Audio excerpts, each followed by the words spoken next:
편 1절부터 마지막 절까지 말씀을 통해서 반역에도 언약을 기억하시는 하나님이라는 제목으로 하나님 말씀을 상고하겠습니다. 반역에도 언약을 기억하시는 하나님. 시편 105편과 106편은 105편과의 어떤 시리즈 같은 느낌이 듭니다. 105편이 하나님께서 아브라함과 이스라엘 자손에게 구원을 베푸신 역사를 서술하였음을 우리가 볼 수 있다면 106편에는 하나님의 역사 가운데 그 사이사이 가운데서 반역하는 이스라엘, 하나님이 이런 은혜를 주셨습니다 하고 105편을 자랑했다면 106편에는 이스라엘 백성이 그러한 하나님의 은혜 가운데서도 하나님을 반역하는 것이죠. 하나님을 거역하고 하나님의 은혜를 기억지 아니하고 잊어버리고 하나님의 가르침을 기다리지 아니하고 대적하다가 하나님의 징계를 당하죠. 그런데 하나님께서는 그러한 반역에도 불구하고 하나님의 언약을 또 기억하십니다. 아브라함에게 약속하셨던 그 언약을 기억하사 하나님께서 그들을 그 가운데서 구원하시는 역사가 시편 106편에는 또 기록되어 있습니다. 이는 오늘날 우리 신약시대의 성도들이 하나님의 놀라운 구원 역사, 여러분 우리는 하나님께서 홍해바다를 건너게 하신 역사, 또는 10가지 재앙을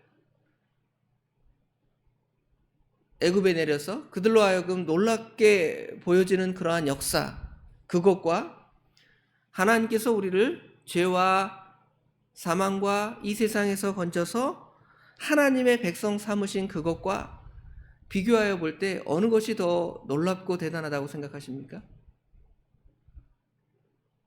우리는 외부적으로 보여진 바다를 건넜어? 하늘로부터 막 하나님의 심판이 떨어졌어? 보여지는 것, 그것이 하나님이 행하신 더 놀라운 것이다, 그렇게 생각하지만 사실은 그것은 예표적인 것입니다. 예표적인 것. 실제로 그런 사건을 통해서 하나님께서 우리를 죄와 사망에서 구원하시기 위한 이스라엘 백성을 출애굽시킨 것도 그 출애굽, 단지 하나의 나라, 하나의 민족을 어떤 국가로 세워나가는 그러한 것들을 보여주기 위한 역사가 아니라, 사실은 구약의 이스라엘은 신약의 교회인데요, 하나님의 교회를 세워나가며 하나님의 그 교회의 한 구성원 구성원을 예수 그리스도의 십자가의 대속의 은혜로 구속하신 일, 그것이 사실은 더 크고 놀라운 사실입니다. 그런데 이스라엘은 그렇게 배도했어? 반역했어? 고린도전서 10장에 이스라엘 백성들이 광야에서 멸망한 4가지 죄를 우리가 기억하잖아요. 우상을 섬기고 원망하고 하나님을 대적하다가 멸망당한 것은 기억하는데, 우리가 날마다 매일매일 하나님을 반역하고 배역하고 배도하는 것에 대해서는 뭐하지 않습니까? 생각해 보지도 않아요. 기억하지도 않아요. 그럼에도 하나님께서는 그 배도하고 반역하는 때마다 우리를 심하게 때리고 징계하시는 것이 아니라 아버지의 마음으로, 탕자가 아버지를 떠났을 때에 아버지가 탕자를 기다리는 마음으로, 또 어머니의 마음도 있잖아요. 오늘 찬송가 275장에 어머니 기도 모니죠. 어거스틴의 어머니 모니카의 기도를 우리가 아는 것처럼 그 어머니의 기도, 이 새벽에 우리 권사님들 많이 나오셨잖아요. 그렇죠? 무슨 기도 많이 하십니까? 어머니 기도 많이 하죠. 자녀들 육신적으로 잘 되는 것도 기도하지만 믿음을 떠난 우리 아이가 있으면 그 아이가 믿음으로 돌아왔으면 좋겠다 하는 기도가 크잖아요. 그런 것처럼 우리 하나님께서 우리가 반역함에도 불구하고 아브라함에게 맺으신 그 언약을 기억하는 것처럼 주님의 그 구속의 언약, 하나님 아버지와 예수 그리스도의 대속의 구속의 언약과 예수님의 십자가의 피로서의 맺은 언약, 은혜 언약을 기억해서 회개하고 돌아올 때 하나님께서 우리를 연단하시사 마침내 뭘 주시는 것입니까? 마침내 복을 주시는 하나님의 은혜를 상고하는 것이 오늘 106편의 말씀입니다. 106편 1절부터 5절에도 105편처럼 서론, 하나님의 그 은혜를 찬양하는 내용이죠. 그는 선하시며 그 인자하심이 영원하다. 1절에, 하반절에 그렇게 말씀하고요. 2절에 그의 누가 능히 여호와의 권능을 다 말하며 주께서 받으실 찬양을 다 선포하랴. 하나님을 찬양하라는 것이죠.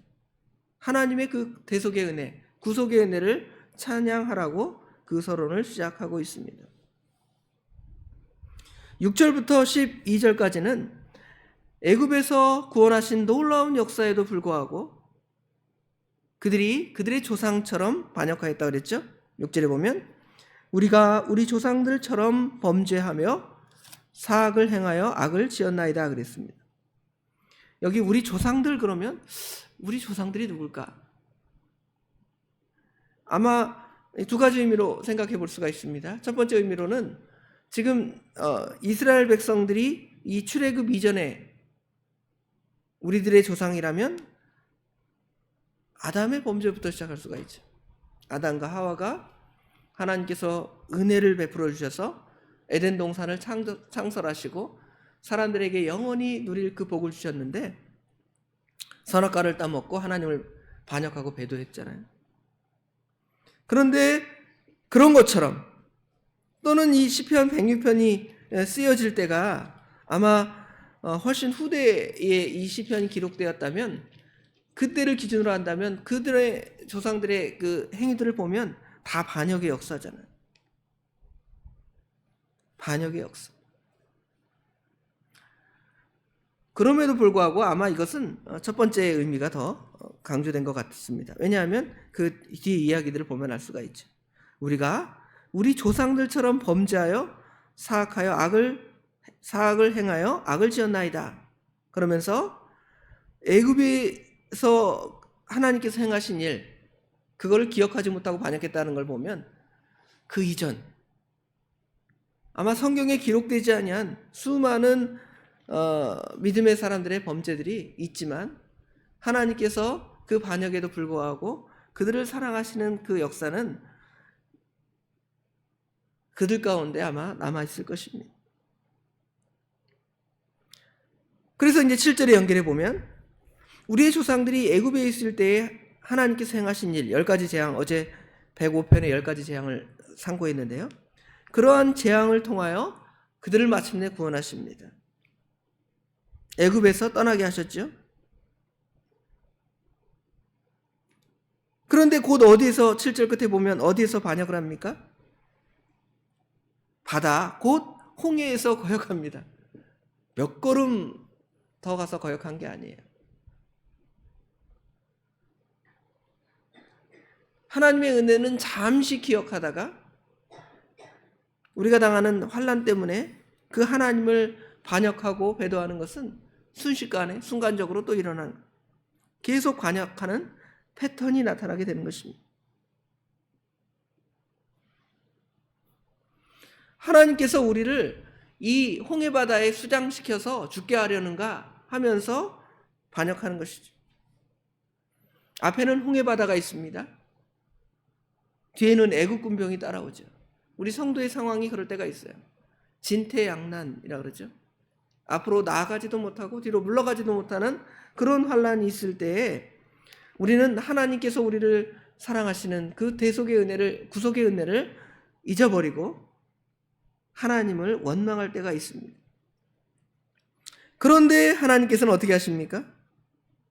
8절에 그러나 여호와께서는 자기 이름을 위하여 그들을 구원하셨으니 그의 큰 권능을 만인에게 알게 하려 하심이로다. 이에 홍해를 꾸짖으시니 곧 마르고 그 마른 땅을 이스라엘 백성들이 건너가는 것이죠.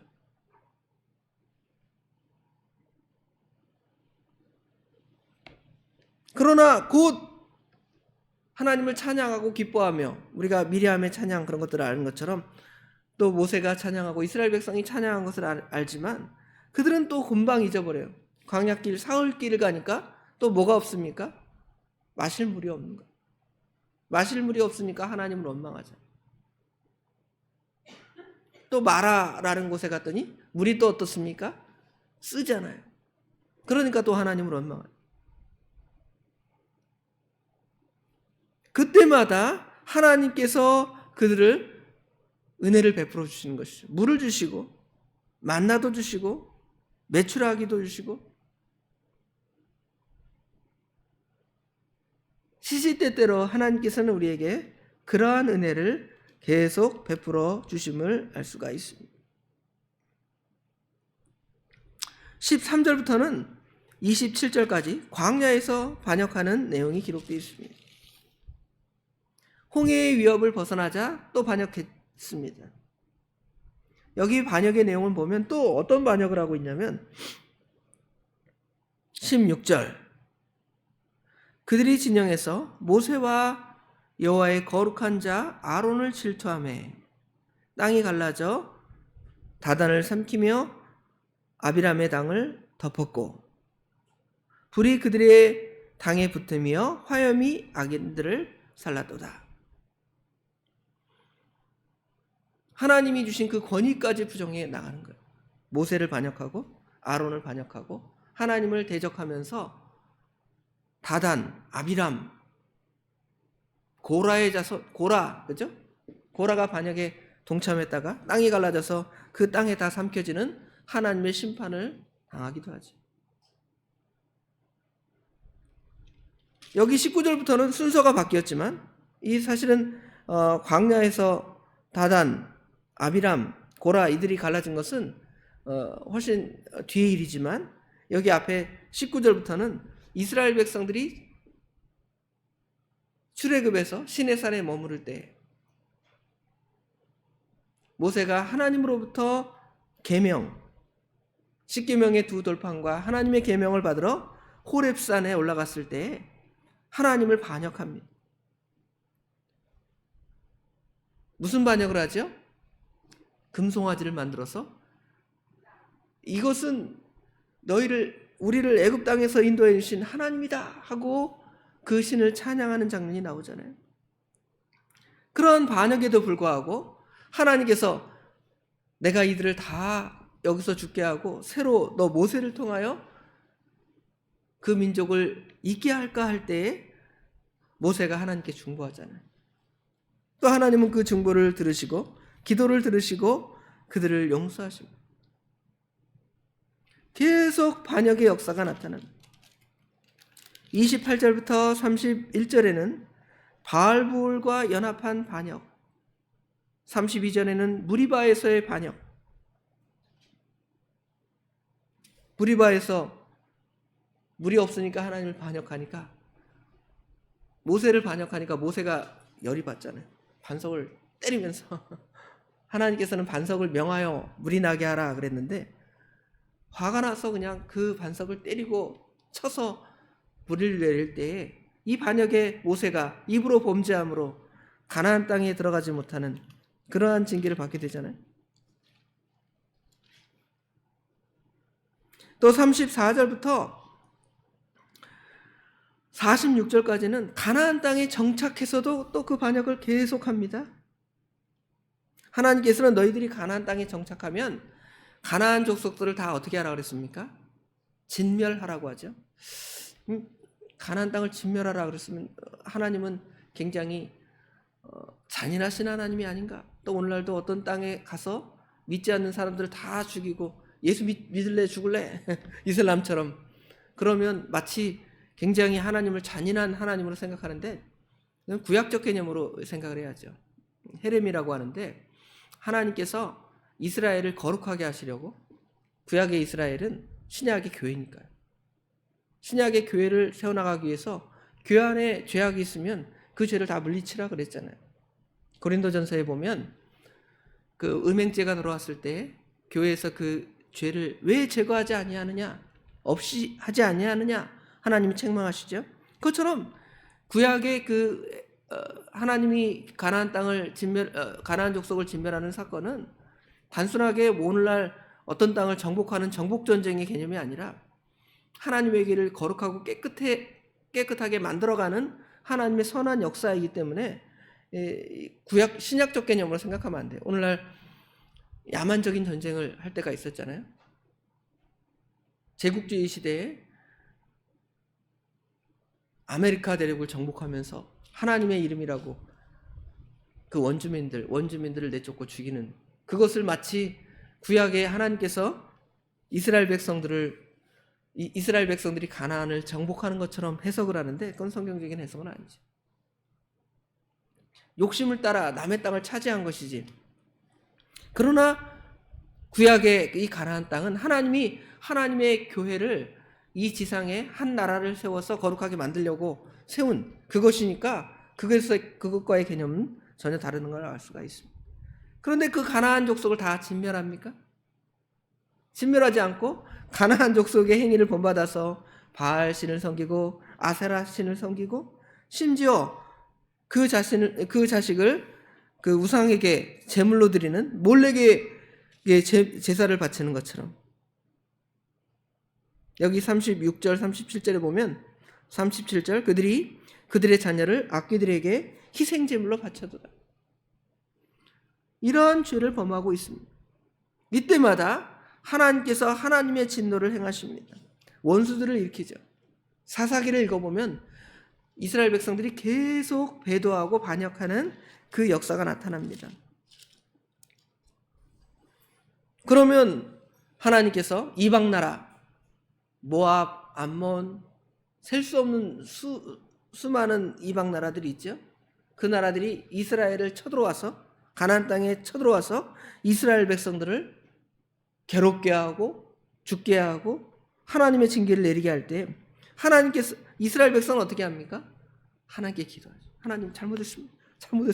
하나님이 또 잘못했다 그래요?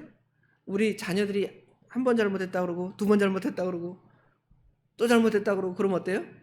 야, 벼룩이도 낯짝도 있지. 너 맨날 잘못했다 그러고 또 그러잖아. 아주 그냥 너는 내가 그 잘못을 뿌리를 뽑아야 되겠다 하고 막 죽도록 패 죽이는 부모가 없잖아. 그렇죠? 마찬가지로 하나님께서 그들을 그렇게 거의 죽을 코에 빠지게 하지만 또 하나님께서는 그 언약을 기억하시는 거예요. 그 언약을 기억하시고 또 용서하시는 거예요.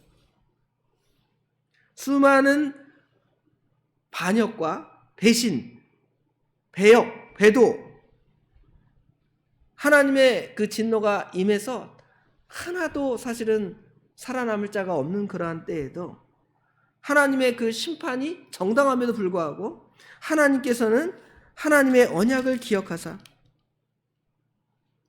45절에 그들을 위하여 그의 언약을 기억하고 그 크신 인자하심을 따라 뜻을 돌이키사, 하나님은 또 뜻을 돌이키십니다. 46절에 그들을 사로잡은 모든 자에게서 긍휼히 여김을 받게 하셨다 그랬습니다. 이것이 바로 우리의 행위일지도 모르겠습니다. 오늘 이 새벽에 하나님께 나와서 눈물을 뚝뚝 흘리고 철저하게 회개하지만 또 가면 작고 또 사소한 것이라도 하나님께 또 범죄하는 게 많아요. 그때 또 새벽에 와서 또 기다려. 저 믿지 않는 사람들이 볼 때는 우리 믿는 사람들이 얼마나 웃긴지 몰라요. 맨날 가서 엄마 아빠한테 가서 종아리 맞으면서 또 잘못했다 그러고 또 잘못했다 그러고 잘못했다 그러고 울고 하다가 또 가서 똑같은 일을 매일매일 행하는 거죠. 그렇죠? 그게 우리네 모습이죠. 오늘 그럼에도 우리를 사랑하시는 그 하나님의 사랑을 기억하면서 우리는 결국은 어떤 일을 행해야 되냐면 그 죄를 점점 더 멀리 해야지. 좀 더 나아져야 돼. 그리고 하나님의 그 구속의 은혜를 감사하면서 믿음으로 오늘 하루도 승리하는 저와 성도 여러분이 되기를 간절히 원합니다. 기도하겠습니다. 수많은 배도와 반역에도 불구하고 우리를 여전히 사랑하시는 그 하나님의 사랑을 생각하면 우리가 결코 우리 주님을 배반할 수 없지만 또 밖에 나가면 또 이 세상의 삶을 살아가면 우리의 눈이 이 세상을 향하고 물질을 향하고 또 넘어져서 허우적거립니다. 그때마다 하나님께 기도하고 하나님의 도우심을 구할 때에 우리 하나님께서 말로만 그러느냐? 진정으로 회개했느냐? 이제는 더 이상 용서하지 못하겠다 하지 아니하시고 용서하시고 사랑하시고 긍휼과 자비와 인자를 베풀어 주신 아버지 하나님, 은혜와 사랑을 진심으로 감사합니다. 그 은혜와 사랑을 생각하면 우리가 다시금 죄를 짓지 아니하고 믿음의 굳건히 서야 된다는 걸 알면서도 여전히 넘어지는 연약한 저희들을 우리 하나님 아버지 불쌍히 여기사 이길 수 있는 힘과 능력을 주시옵소서. 이길 수 있도록 말씀 주신 거 감사합니다. 또 성령 하나님께서 우리를 도우신 것 참으로 감사합니다. 이거 생각하면서 아버지 하나님, 이기고 또 이기는, 져서 죄와 마귀의 종로로 사는 것이 아니라 이겨서 하나님의 선하신 뜻을 만방에 선포하고 선언하는 믿음의 사람들이 될 수 있도록 오늘 하루도 우리 하나님, 저희들의 삶과 모든 것들을 친히 지켜 주시옵소서. 사흘 연속 날씨가 이렇게 춥습니다. 하나님 우리를 징계하시면 이 추위가 백날 천날이 되어서 다 꽁꽁 얼어 죽을 수밖에 없지만 그래도 용서하셔서 또 이틀 사흘이 지나면 우리에게 따뜻한 날씨를 주신 아버지 하나님, 우리가 그 하나님의 그 따뜻하심을 또 생각하면서 이 추위를 이겨나갈 수 있도록 또한 도와주시옵소서. 저희들에게 건강한 몸 주셔서 주님을 잘 섬길 수 있도록 아버지 하나님 도와주시옵소서. 오늘 수요일입니다. 말씀을 듣는 귀한 시간들이 있사오니 아버지 하나님, 우리 성도님들 다른 곳에 가지 아니하고 주님의 전에 나와 하나님 말씀을 듣는 아버지 하나님 예배에 참여하는 귀한 은혜가 있을 수 있도록 우리 하나님 도와주시옵소서. 청년부 수련회가 있습니다. 아버지 하나님, 우리 하나님 함께하여 주시옵소서. 이 세상은 우리 청년들로 하여금 하나님을 떠나게 하고 배도하게 하려 하지만 저희들 주님의 그 구속의 은혜를 다시금 생각하여 하나님께 나오는 청년들이 될 수 있도록 우리 하나님 도와주시옵소서. 오가는 발걸음과 날씨와 그 모든 조건들을 선하게 허락하여 주셔서 잘 감당하고 돌아올 수 있도록 우리 하나님 도와주시옵소서. 오늘 하루 주님께 맡깁니다. 우리 주님께서 친히 함께 하실 줄 믿사옵고 예수님의 이름으로 간절히 기도드리옵나이다. 아멘.